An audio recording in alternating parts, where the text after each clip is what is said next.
Many of the former residents of the Yuncui building who survived the earthquake were forced to move to local shelters. Among those that have been evacuated are retirees who were grateful to have survived despite losing their homes in the harrowing ordeal. Mr. Chang, who resided in the Yuncui building toppled by the Hualien earthquake, thanked volunteers at the temporary shelter where he was staying. But even bundled up with a cup of hot cocoa, he couldn't help but shiver at the thought of the moment when the quake struck.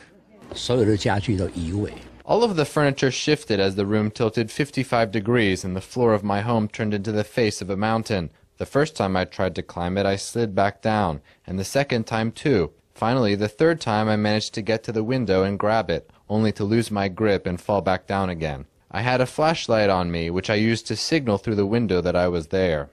66-year-old Mr. Chen lived in the Yuncui building for 22 years and was used to Hualien's frequent tremors. He never imagined that this one would bring his home crashing down.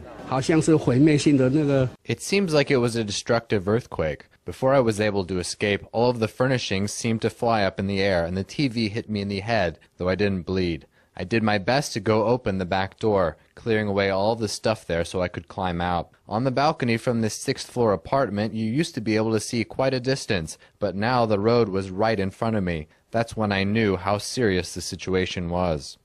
Making his bed at the shelter, Mr. Chen reflected on how lucky he was to have escaped alive and relatively unscathed from a quake that seriously shook Hualien and the people living there.